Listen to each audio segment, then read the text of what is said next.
wujud zat dan perubahannya. Pelajaran 1 materi, makhluk apa itu? Perhatikan gambar berikut.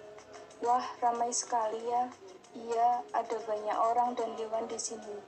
Tidak juga kok, ini ada banyak yang jualan makanan. Sayangnya, ada banyak sampah juga. Alam semesta tempat kita tinggal terdiri atas banyak materi. Materi adalah segala sesuatu punya massa dan menempati ruang.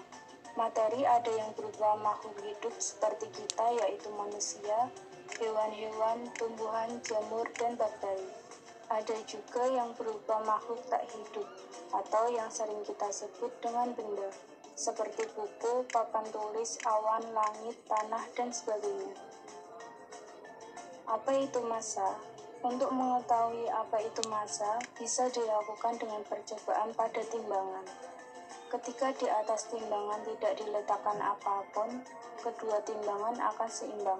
Namun, ketika di salah satu timbangan diletakkan benda seperti kerikil, maka timbangan akan miring ke salah satu bagian. Hal ini menunjukkan bahwa kerikil atau benda yang diletakkan di atas timbangan itu memiliki massa. Timbangan akan miring ke arah benda yang lebih berat. Itu artinya, benda yang ada di kanan lebih berat dibandingkan benda yang ada di kiri. Ini menunjukkan bahwa massa batu lebih besar dibandingkan massa kerikil. Massa adalah besaran dari suatu benda. Ketika suatu benda memiliki massa, maka benda itu merupakan materi. Massa suatu benda bisa berbeda dengan massa benda lainnya. Perbedaan massa yang berbeda pada suatu benda dengan benda yang lain disebabkan oleh banyaknya jumlah zat pada benda tersebut.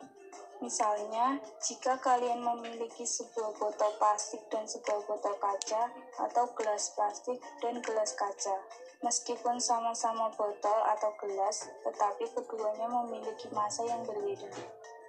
Selain memiliki massa, ciri-ciri dari materi adalah menempati ruang. Maksudnya, setiap materi pasti memiliki ukuran tertentu. Misalnya, air yang bisa disimpan di dalam gelas atau botol, udara yang bisa memenuhi paru-paru kita atau ruangan. Dengan kata lain, materi juga memiliki volume tertentu. Mirip seperti massa, volume adalah ukuran banyaknya jumlah zat. Bedanya adalah, biasanya massa digunakan untuk mengukur banyaknya zat padat, sedangkan volume biasanya digunakan untuk mengukur banyaknya zat cair seperti air, minuman, oli, dan lain sebagainya.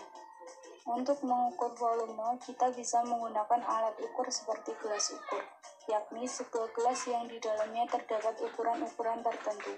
Ukuran volume bisa dinyatakan dalam mililiter yang disimbolkan dengan tulisan ml, dan liter yang disimbolkan dengan huruf L.